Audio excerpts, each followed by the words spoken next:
저희 집은 얼마 전 며느리가 감기 몸살에 걸려 고생 중이에요. 죽을 끓여주고 좋아하는 갈비찜을 해주니 엄마 왜 이렇게 맛있어요? 입에 넣자마자 감기가 다 나왔어요. 하면서도 감출 수 없는 지친 안색이 영 속상합니다. 평소 워낙 밝고 애교 많은 아이라 시어머니 앞에서 아픈 티 안 내려고 더 애쓰는 모습에 하필 우리 며느리를 골라 아프게 한 감기 바이러스가 미어 죽겠어요. 밤낮으로 일교차가 심하니 모두 감기 조심하시라는 인사가 너무 길었네요.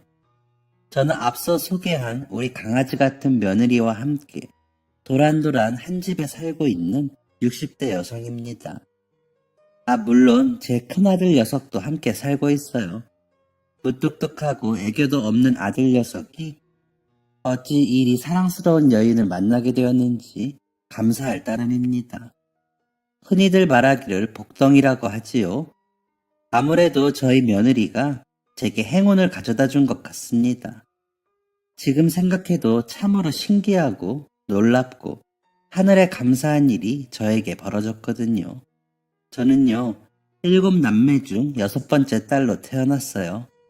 어렸을 적이라 잘 기억은 나지 않지만 오빠 언니들이 항상 북적대고 정신없었지요.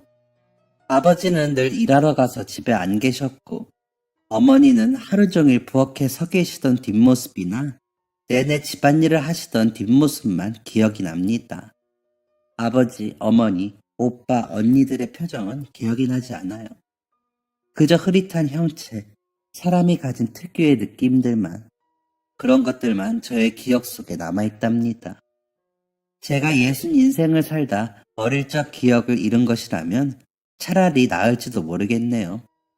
슬프지만 저는 실종되어 찾지 못한 아이로 부모님의 기억 속에 남아있습니다. 어느 날이었어요. 이유를 모른 채 갑자기 오빠들이 아버지 따라 할머니 댁에 가서 며칠 지낸다기에 둘째 오빠를 너무 따랐던 저는 오빠와 떨어지기 싫어 할머니 댁에 따라갔습니다. 장날에 할머니 따라 시장에 나갔다. 여기서 기다려. 할미 금방 사서 올게. 하는 말 믿고 기다렸는데 할머니가 돌아오지 않으셨어요. 해가 질 때까지 화장실 가고 싶은 것도 꼭 참아가며 기다렸습니다.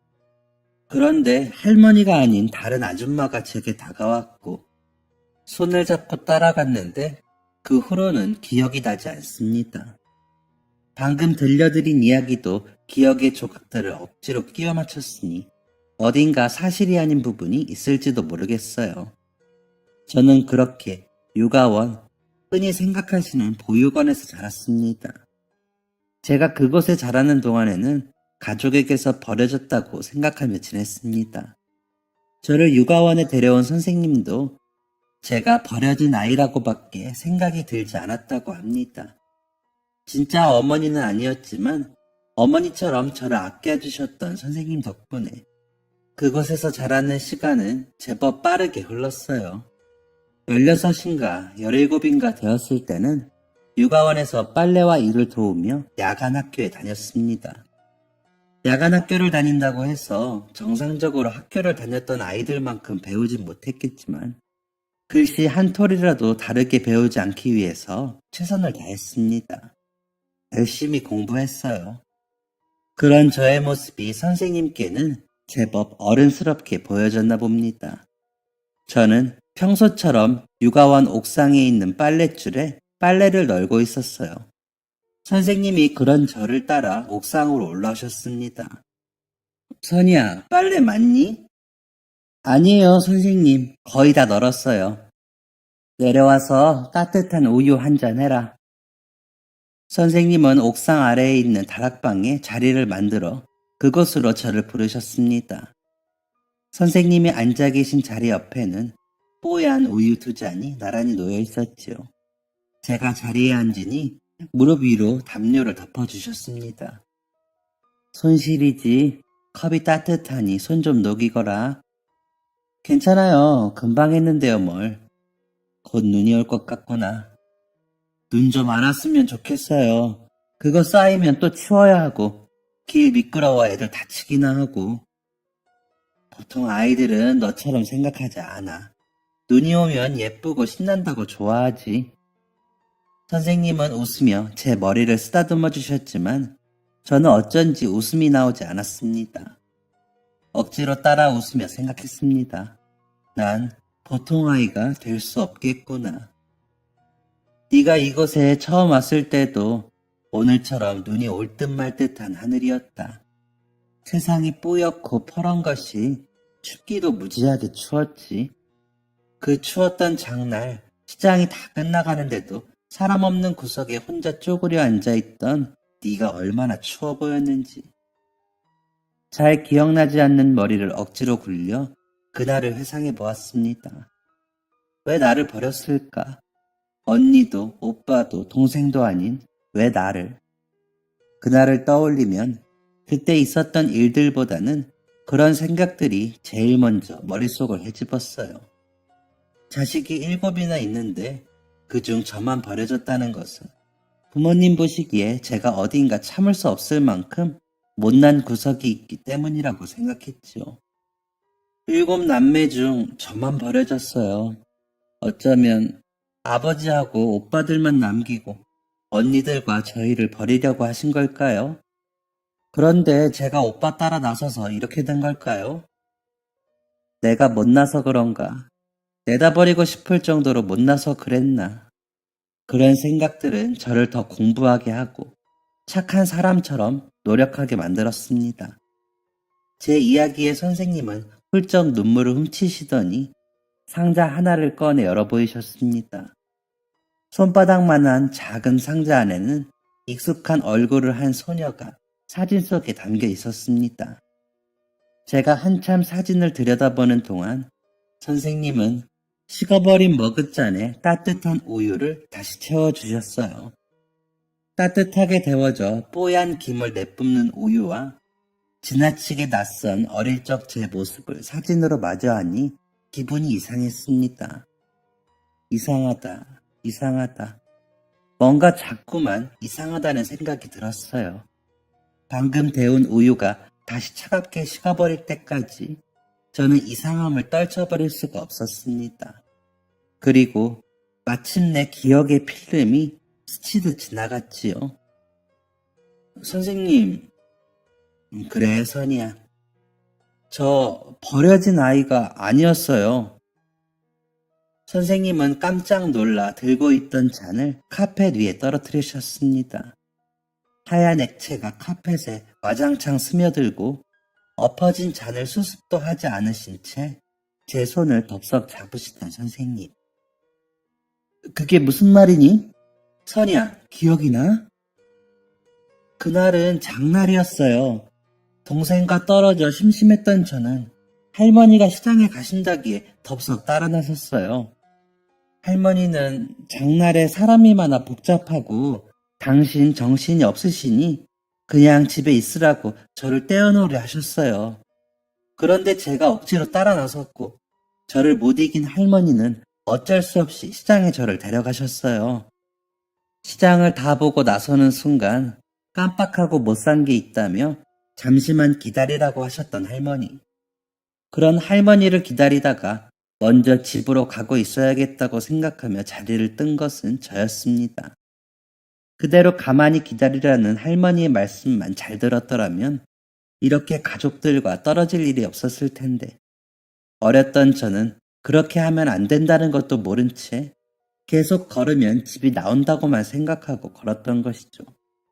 그런데 걸어도 집이 나오지 않자 그냥 할머니를 기다려야겠다고 생각하며 쭈그려 앉아 할머니를 기다렸던 것입니다. 제 이야기를 들은 선생님이 끝내 오열하시고 말았습니다. 그게 진짜니? 정말 기억이 나니? 몇 번이고 되물으시던 선생님. 모르겠어요. 저도 이게 진짜 제 기억이 맞는지 아니면 머릿속에 제가 지어낸 이야기인지 정말 버린 게 아니라면 절 왜 찾지 못하셨을까요? 저는 그냥 애매한 기억으로 살았습니다. 할머니를 따라 나섰던 그날 저 자신에 대한 원망 그리고 끝내 저를 찾아내지 못한 가족들 나를 포기해버린 가족들에 대한 씁쓸한 원망을 품에 안고 말이지요. 혼자 자라는 것은 불편한 것이 없었습니다. 가끔 어머니의 품이 그립기도 했지만 그것조차 희미한 그리움이라 견딜만 했습니다.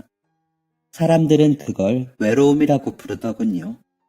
육아원을 나와 취직하게 된 재봉틀 공장에서 저와 친하게 지내던 한 언니가 제게 말했습니다. 넌 지독하게 외로운 아이야.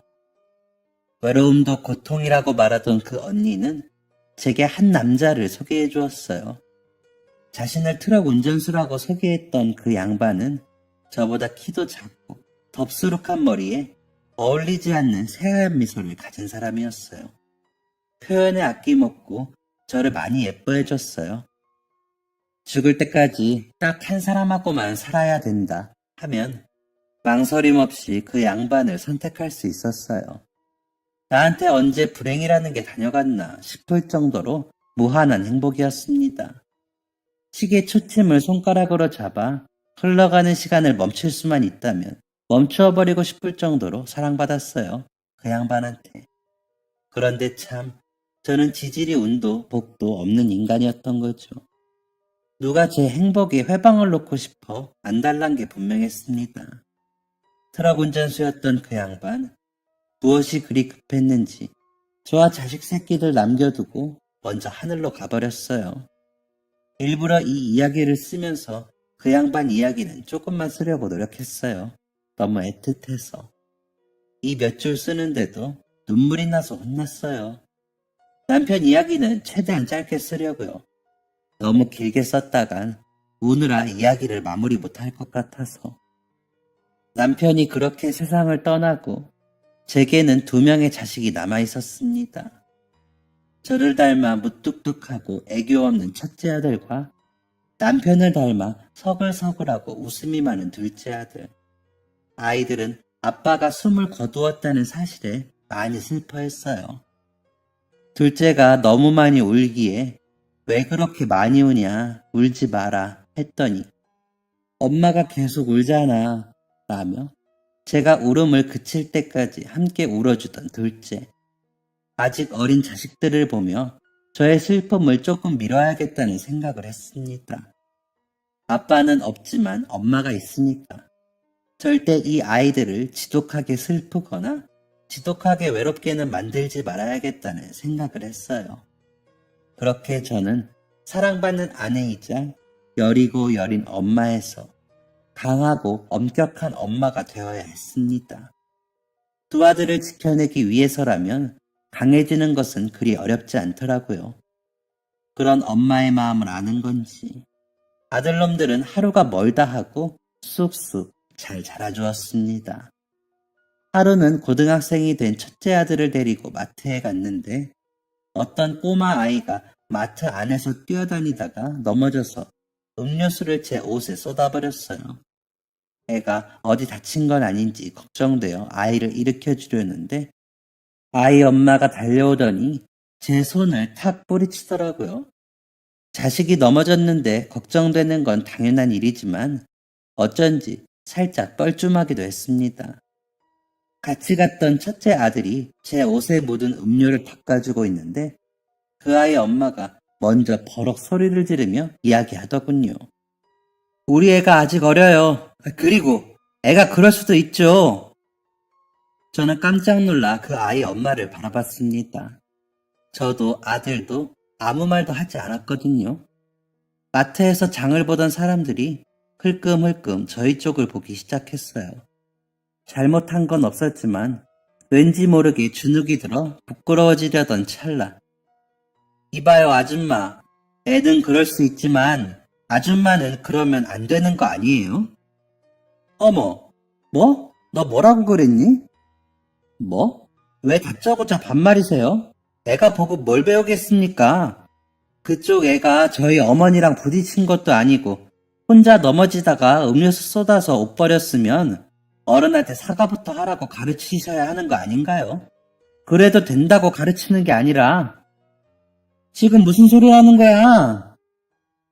이렇게 소리 지르고 반말하고 그러면 그쪽 애가 그대로 큰다고요.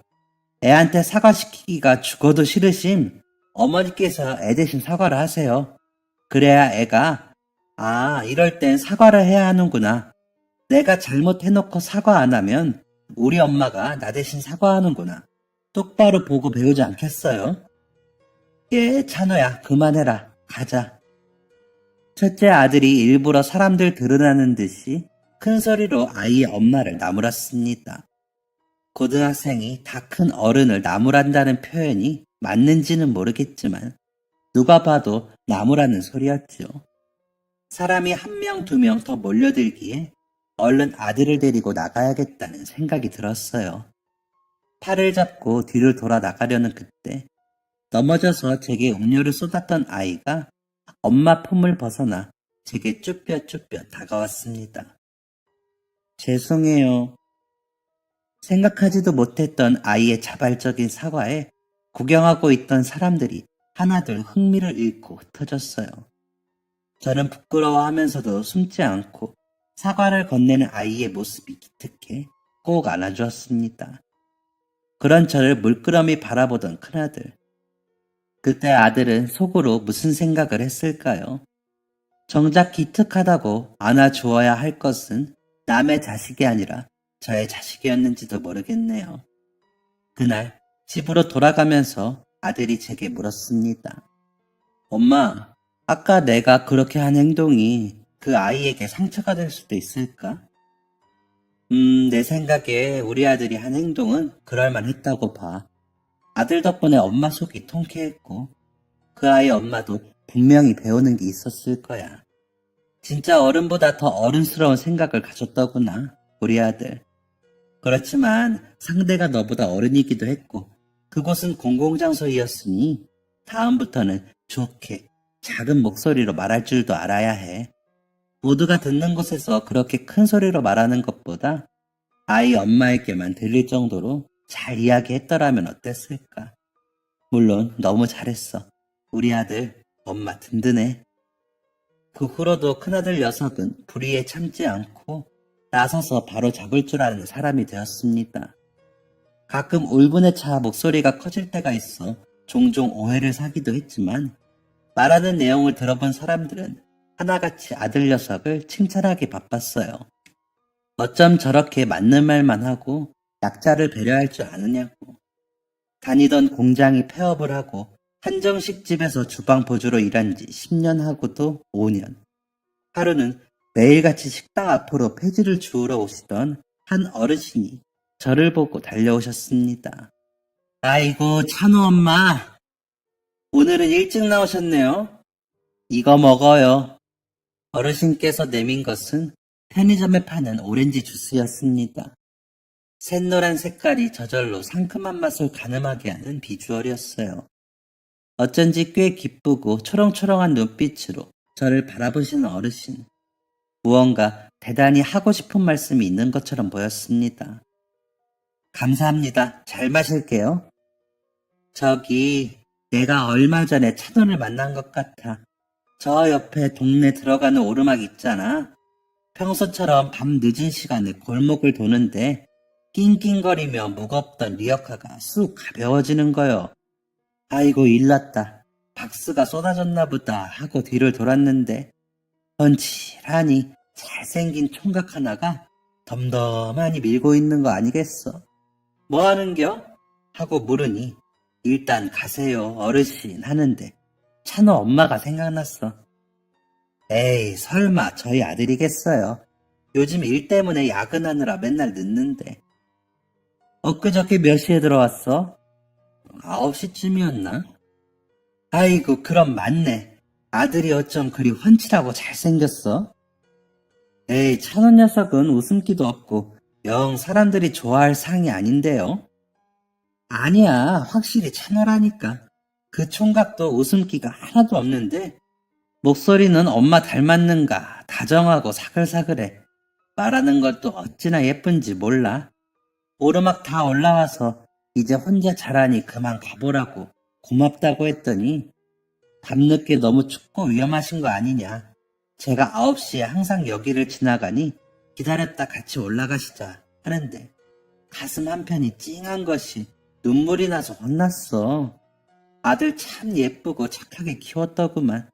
아들이 엄마 닮았어. 마음씨가 예뻐도 너무 예뻐. 어르신은 그렇게 한참을 큰아들 칭찬을 하시고 유유히 사라지셨습니다. 집에 가서 아들이 오는 시간을 가만히 지켜보니 9시 반쯤 들어오더라고요. 아들에게 물어보러 자리에서 일어났다가 툭 하고 식탁 위에 무심하게 놓아두는 오렌지 주스를 보며 묻지 않기로 했습니다. 그날 오후 어르신께서 제게 주셨던 오렌지 주스와 똑같은 제품이더라고요. 따로 이야기하지 않아도 잔소리하지 않아도 멋지고 듬직하게 커주었구나. 이렇게 자식들이 반듯하게 자라주니 힘든 것도 외로운 것도 모르고 그저 작은 먼지일 뿐이더라고요. 다 커서 제 엄마 2배만한 몸집을 하고 있지만 여전히 눈에 넣어도 안 아플 소중한 자식들입니다.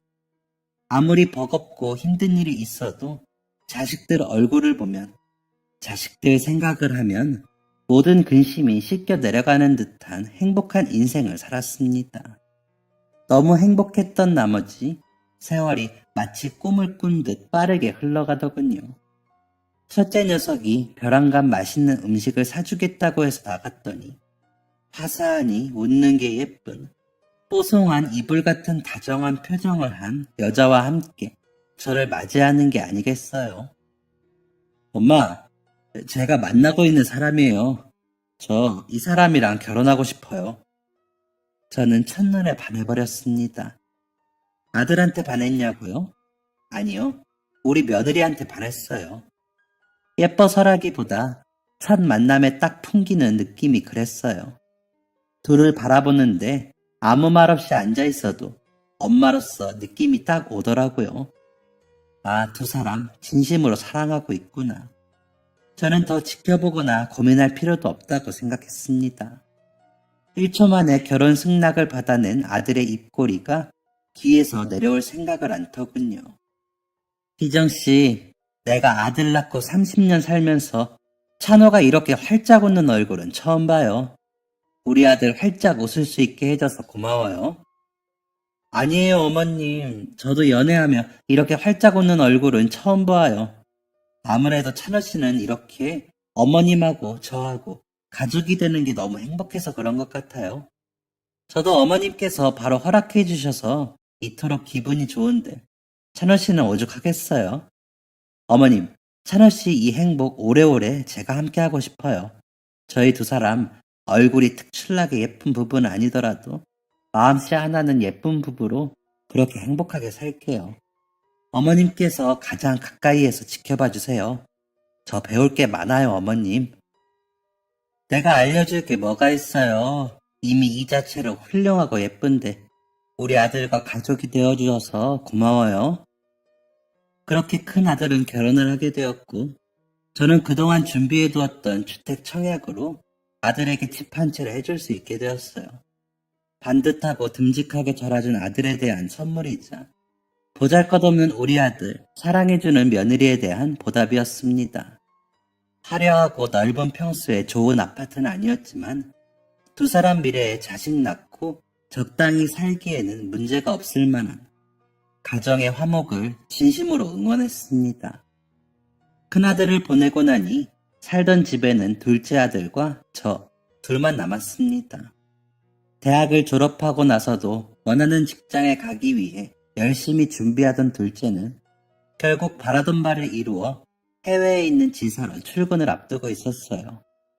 6개월 뒤엔 국경을 넘어 떨어져 지내야 한다는 사실에 저도 첫째도 많이 안쓰러운 마음이었습니다. 그런 저희의 마음을 안 건지 우리 며느리는 유난히 바빴습니다. 저도 신혼이라 제대로 된 신혼생활을 만끽하고 싶었을 텐데 주말만 되면 찬호를 데리고 저희 집으로 놀러왔어요. 3주 연속 저희 집으로 놀러왔을 때는 제가 먼저 이야기를 하지 않으면 안 되겠다 싶더라고요. 희정아가 이렇게 매주 오면 너희는 언제 데이트하고 좋은 곳 놀러 다니고 하니? 너도 한참 신혼생활을 즐겨야 하는데 우리한테 이렇게 자주 오지 않아도 된단다.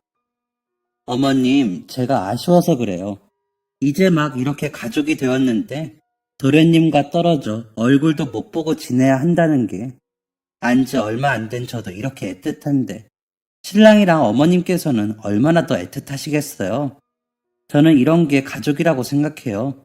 그래서 이 소중한 시간들을 누구보다 더 함께하고 싶어요. 그리고 이렇게 자주 뵙다 보면 어머님하고 조금 더 친해질 수 있지 않을까 설레기도 하고요. 어떻게 그렇게 말까지 예쁘게 하니? 너무 예쁘고 고마운 마음에 내가 더 할 말이 없구나. 그래도 언제든지 부부끼리 시간이 필요할 땐 망설이지 말거라. 김찬호, 김수호, 오희정. 너희 셋 다 나에게는 가족이고, 가족은 누가 누구를 특별히 더 위해야 한다는 건 없어. 너의 따뜻한 마음 하나로 우린 벌써 이렇게 행복한 가족이 되어 있잖니. 오늘은 밖에서 사 먹는 밥 말고 오랜만에 엄마가 실력 발휘 좀 해야겠다. 희정아가 갈비찜 좋아한다면서 제 욕심만 생각하면 며느리가 먼저 나서서 이렇게 자주 얼굴을 비춰주니 엄청 감사할 일이었죠. 그러기가 쉽지 않다는 것쯤은 저 또한 며느리의 인생을 살아본 여자로서 잘 알고 있으니까요. 제 욕심만 채우기 위해서 누군가가 마음의 희생을 해야 한다면 저는 절대로 싫었습니다. 그런데 며느리가 생각지도 못하게 예쁜 마음을 전하니 제가 할 수 있는 말은 더 이상 없었어요. 오히려 말리고 싶었습니다. 세월은 생각보다 훨씬 더 빠르게 흐른다고 둘만의 시간을 보낼 수 있을 때 더 많이, 자주 함께 하라고요. 수차례 큰아들과 며느리를 설득해 보았지만 참 말을 안 듣더군요. 울컥하는 얼굴로 제게 어머님, 저희가 오는 게 싫으셔요? 했을 때는 두 손 두 발 다 들었습니다. 어찌 이리 사랑스러운지요.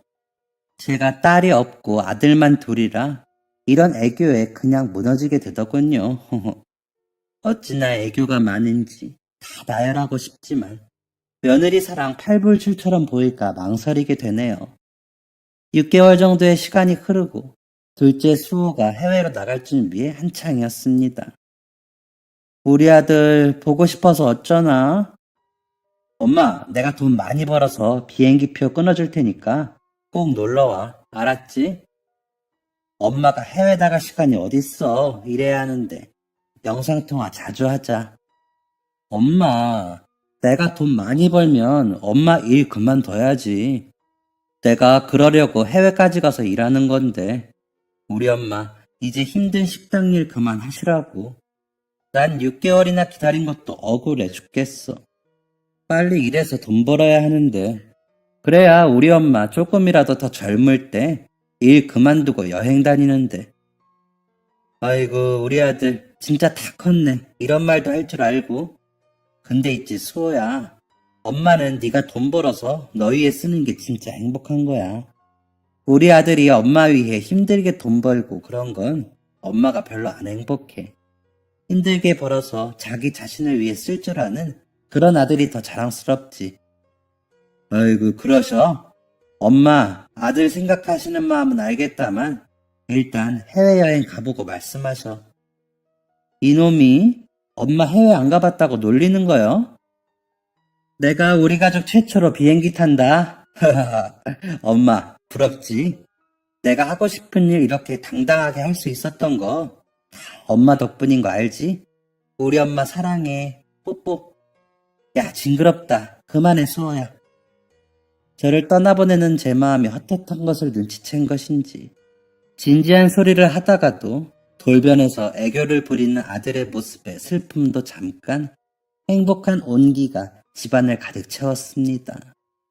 둘째가 해외로 가고 나면 첫째가 장가를 갔던 날보다 2배로 더 허전하겠지요. 그땐 정말 저만 남아있을 테니까요. 벽에 걸린 남편의 사진을 물끄러미 바라보다 괜히 혼잣말을 중얼거려 보았습니다. 여보, 애들이 정말 눈 깜짝할 사이에 커버렸어. 예전에는 수호가 엄마 뽀뽀하자고 달려들면 놀린다고 일부러 저리 가라, 징그럽다 그랬는데 이제 진짜 다 큰 놈이 뽀뽀하자고 주둥이를 들이미니 참말 징그럽다. 그치 여보? 당신이 살아있었다면 찬호, 수호 다 떠나보낸 집에도 온기가 있을 텐데 나 솔직히 조금은 무서워요. 그래도 당신 떠났던 그때처럼 나 또 건강한 정신으로 잘 버틸 수 있겠지? 먼저 간 죄로 오늘도 나 위해, 애들 위해 기도 많이 해줘요. 보고 싶소, 동석씨. 그날 밤은 왠지 쉽게 잠에 들기 어려웠습니다.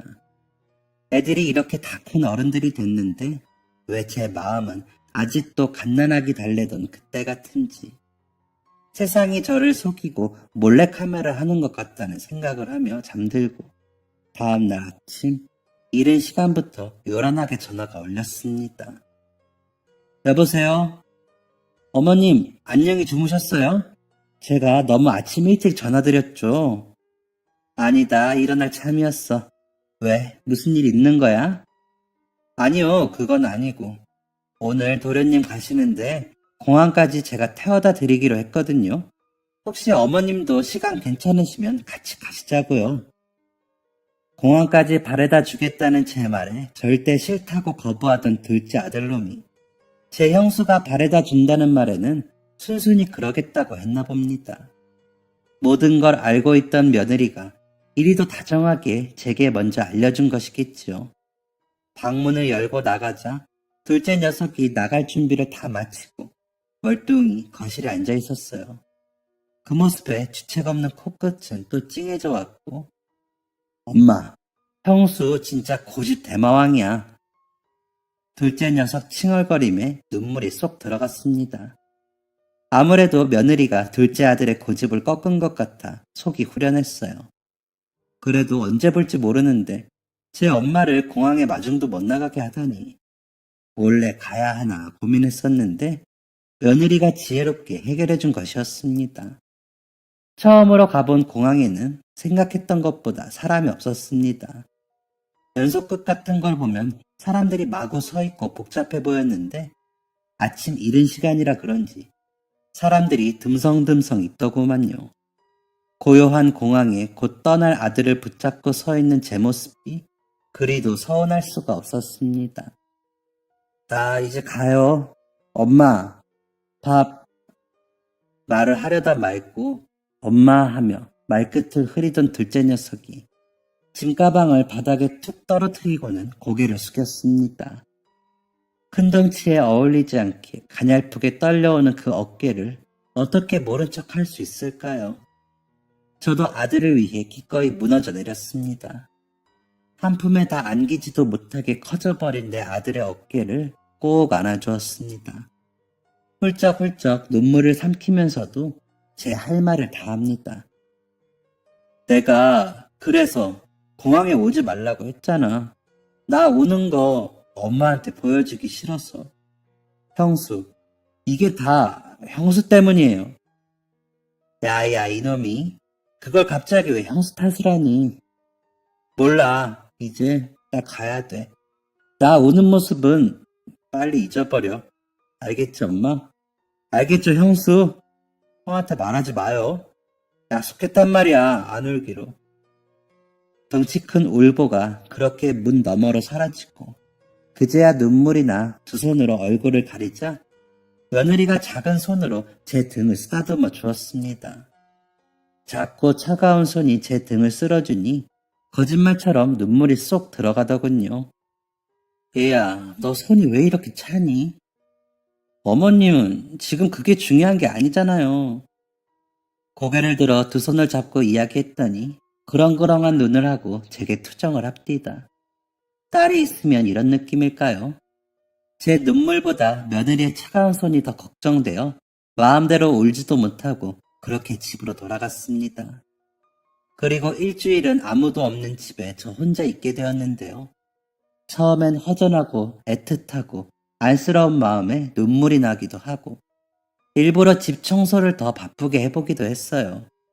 그런데 며칠 지나고 나니 혼자 있는 게 편하기도 하더라고요. 7 남매 있던 좁은 집에서부터 북적이는 육아원, 불편한 공장 기숙사, 남편과 살던 신혼집, 혼자 아이를 키우던 집, 혼자 살아본 적이 단 한 번도 없었던 저는 혼자만의 이 느낌이 꽤 자유롭다고 생각도 들었습니다. 아이고, 그런데 우리 며느리가 또 엄마, 희정이가 엄마 모시고 소고기 먹으러 가자는데 1시간 뒤에 집 앞으로 나오실래요? 소고기? 네, 엄마 소고기 좋아하시잖아요. 아이고, 니들끼리 먹지. 엄만 괜찮은데. 1시간 뒤에 집 앞으로 나오셔요. 추워요. 따뜻하게 입으시고. 큰아들네의 갑작스러운 외식 제안에 흥이 난 저는 지난번 며느리가 예쁘다고 해줬던 감색 니트를 입고 집 앞에서 그들을 기다렸어요. 수호는 밥은 먹었으려나 무소식이 희소식이라던 아들 녀석 말대로 잘 도착했다는 연락 말고는 아직 아무런 연락이 없는 둘째가 내심 걱정되었습니다. 아들 잘 지냈지? 메시지를 보내자 칼처럼 빠른 답장이 왔어요. 응 엄마, 나 지금 랍스터 먹어요. 메시지와 함께 아들이 보내온 사진에 입가에 흡족한 미소가 지어졌습니다. 막내답게 애교 많고 샘 많은 우리 둘째 수호.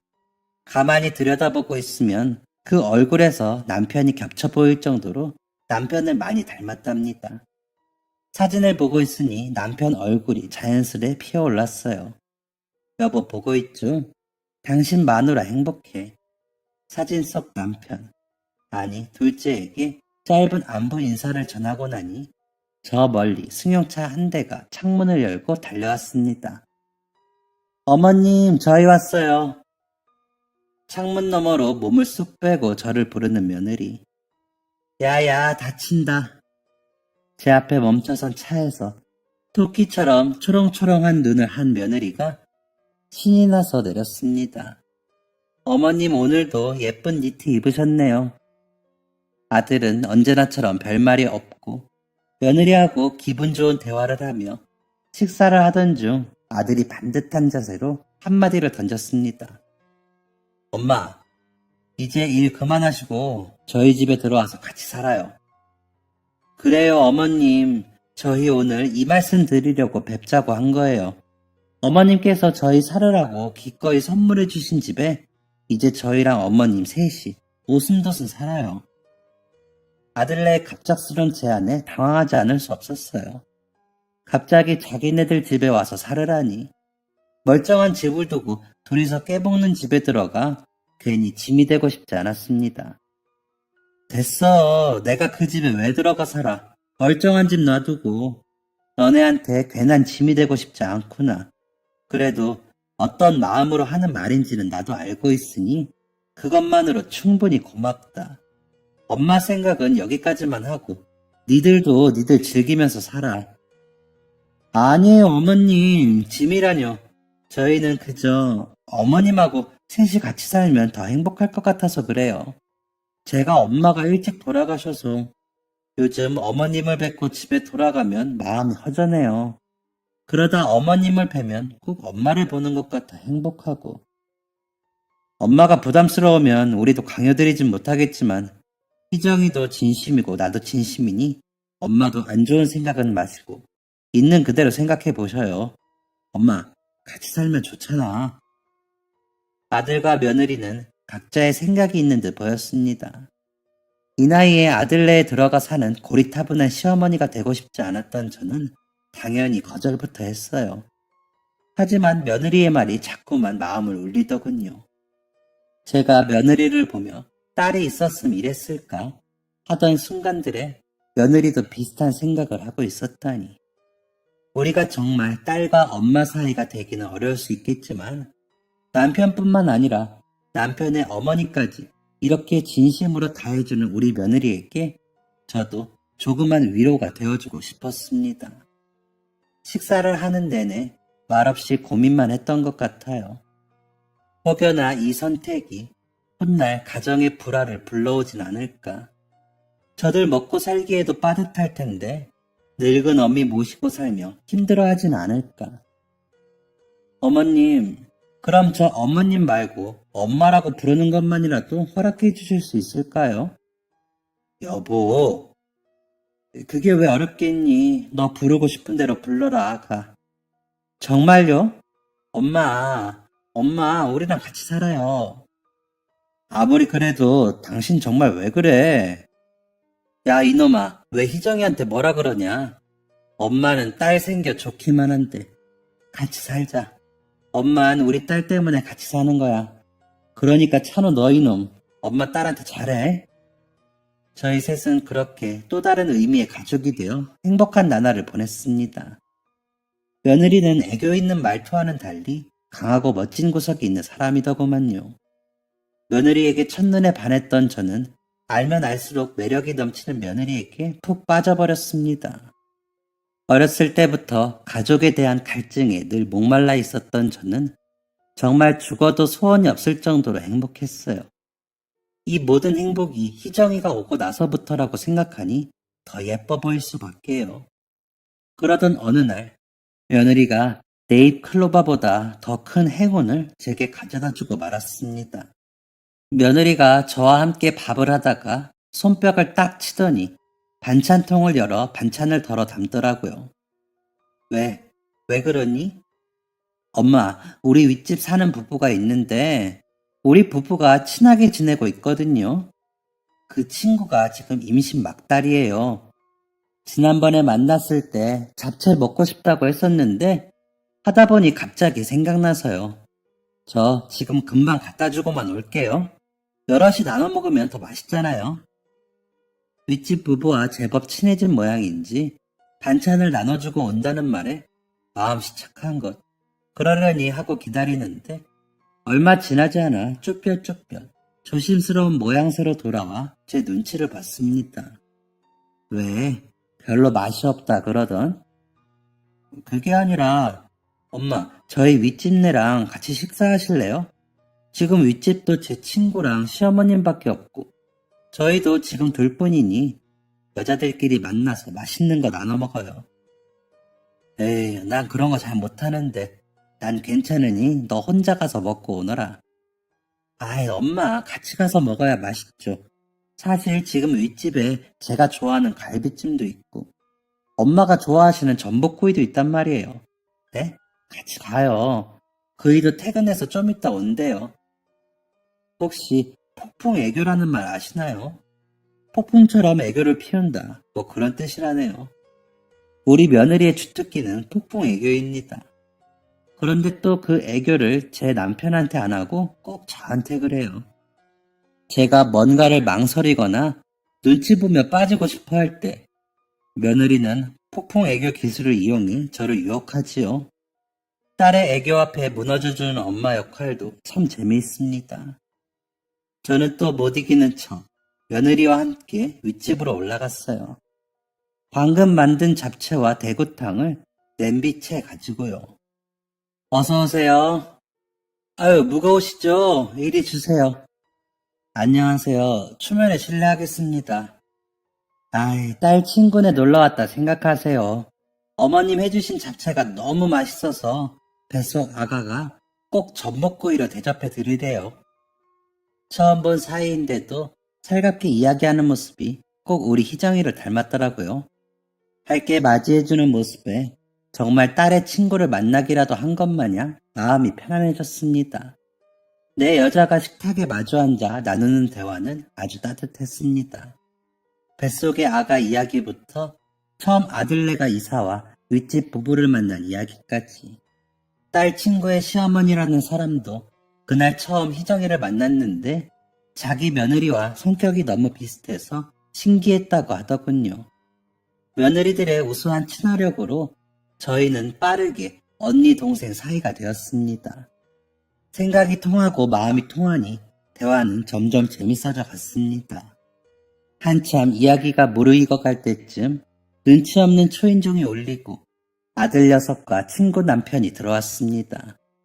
남의 집을 자기네 집 드나들듯 익숙하게 들어오는 모습이 제가 아는 제 아들이 맞나 싶을 정도로 낯설고 신기했어요. 몰랐던 아들의 또 다른 모습을 본 셈이지요. 여보, 앉아있어. 내가 가져올게. 아니야. 여보 한참 이야기 중 아니었어? 우리 건 우리가 할게.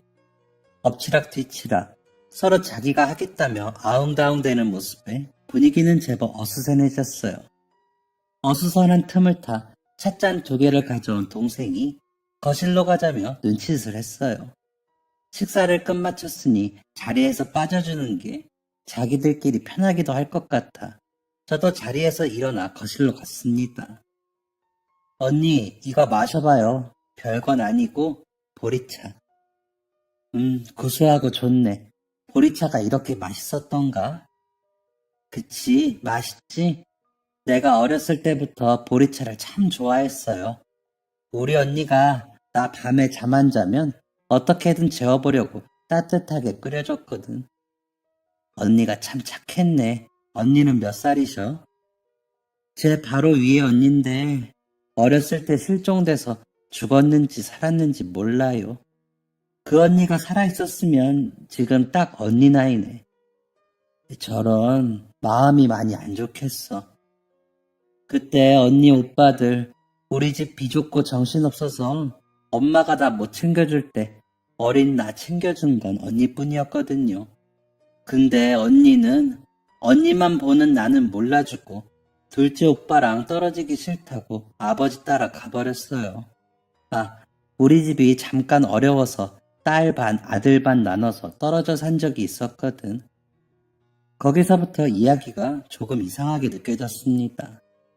흐릿한 기억이지만 제게 남아있는 저의 어린 시절 이야기와 너무 비슷했기 때문이죠. 하지만 동생이 잠이 안 와 보리차를 끓여준 기억 같은 건 제게 없었기에 확신할 수가 없었어요.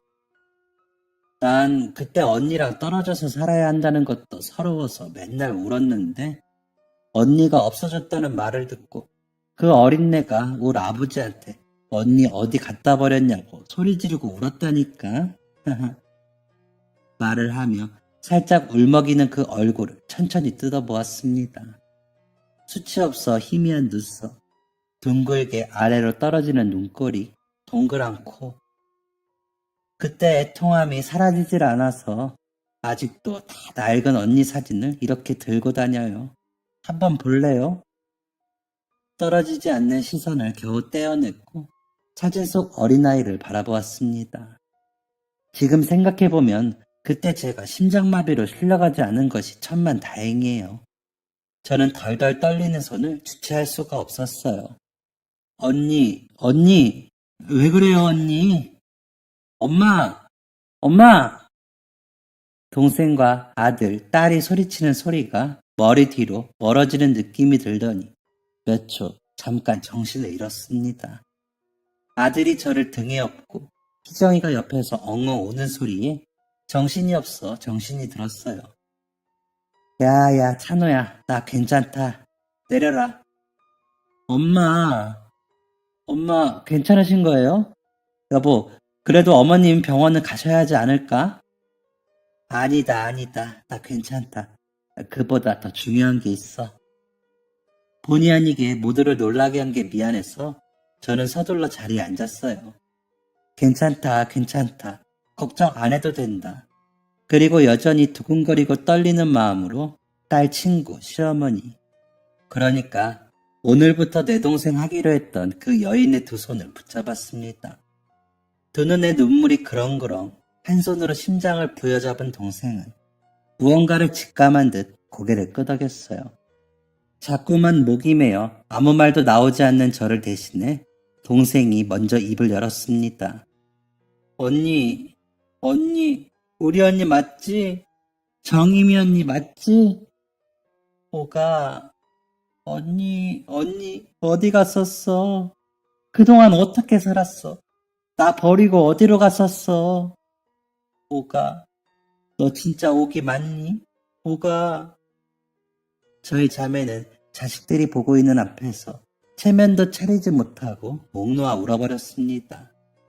엉엉 소리내며 끌어안고 눈물을 흘리는 저희가 의아했을 텐데도 그 어느 누구 먼저 나서서 이유를 묻지 않았어요. 50년 만에 만난 나의 동생이 일부러 보리차를 내어주며 눈빛으로 하염없이 저를 의심하는 동안에도 저는 동생을 먼저 알아보지 못했던 것이지요. 나밖에 몰랐던 동생이 제가 떠나고 얼마나 힘들어했을지 이제야 오래된 기억 모든 것이 기억나기 시작했습니다. 제가 없으면 밤에 잠도 못 자던 아이였는데 그때는 왜 그랬을까? 가슴이 먹먹했습니다. 동생은 그런 저를 하염없이 안아주었어요.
언니, 혼자서 얼마나 힘들었어. 얼마나 힘들게 살았어. 이름은 어쩌다가 선이가 됐어. 엄마, 아빠, 오빠들, 언니들 다 미쳤었어. 언니 찾으려고. 대체 어디에 숨어 있었어? 누가 우리 언니 숨겨둔 거야? 응? 그렇게 몇 번을 동생 품에 안겨 그동안 쌓인 슬픔을 풀어내고 보기 흉하게 퉁퉁 부어버린 눈으로 모두에게 그동안의 이야기를 들려주었습니다. 너도 나도 할 것 없이 다 함께 눈물을 흘리고 동생에게 전해들은 가족들 소식에 저는 또 오열해야 했습니다. 어머니 아버지께서 이렇게나 빨리 세상을 떠나셨다니요. 엄마 딸 아빠 딸 살아있는데 다 큰 얼굴 한번 보지도 만지지도 못하고 뭐가 그리 급해서 먼저 가신 건지 더 미뤄둘 필요도 없이 동생은 가족들에게 전화를 돌렸습니다. 정임이 언니가 살아있다. 그 말에 모두가 가슴을 붙잡고 달려와 주었습니다. 다들 늙어버린 모습에 더 빨리 찾아볼 생각 못한 제가 너무 바보 같고 안타까워 다시 눈물이 흘렀어요. 너무 많이 눈물을 흘리는 제가 걱정되었는지 희정이가 따뜻한 꿀물을 한 잔씩 타서 가져왔습니다. 그런 희정이의 모습을 보니 또 왈칵 눈물이 쏟아지더군요. 희정이가 아니었더라면 오기를 만나지 못했을 터인데. 희정아, 이 예쁜 것, 이 감사한 것, 너 덕분에 이 엄마가 잃어버린 가족을 찾았구나. 내 너를 어쩌면 좋냐. 고맙고 또 고맙다. 아니에요, 엄마. 제가 한 게 뭐 있다고. 그동안 잘 버텨주셔서 이렇게 제 어머니로 다시 살아주셔서 너무 감사해요. 이렇게 힘들게 살으셨으리라고는 생각도 못했어요. 제가 더 잘할게요. 앞으로 행복만 하세요, 엄마. 마치 제 일인 것 마냥 눈물을 뚝뚝 흘리는 희정이를 품에 안고 그동안 혼자 외롭게 살아온 지난 날들을 바람 속으로 흘려보냈습니다. 가족을 이루는 것에 갈증이 있었던 그때의 나, 사랑과 애정에 목말라 있었던 그때의 나, 이제 더는 그때를 떠올리지 않아도 된다는 것이 피부에 와닿았습니다. 누구보다 따뜻하고 다정한 가족이 제게도 있으니까요. 얼마 전 아들 부부를 데리고 오기와 함께 부모님 계신 곳으로 다녀왔습니다. 터져 나오려는 울음을 애써 참으며 엄마, 아빠 나왔어요. 정임이 왔어요. 하고 똑같은 말만 반복하다 왔네요. 모두를 만나고 나니 이제야 비로소 저 김정임이 사람이 된 것 같아요. 저는 그저 가족들을 잃고 외로움에 잠겨 세상을 살기만 했는데 좋은 남편을 만나고 그 사이에 낳은 아들이 잘 자라주고 그 아들이 만난 여자가 제 딸이 되면서 이렇게 기적 같은 일이 일어났습니다. 우리 예쁜 며느리에게 이 고마움을 어찌 갚을까요? 혹시 좋은 의견 있으시면 댓글로 남겨주시면 감사하겠습니다. 쓰다 보니 밤이 늦었네요.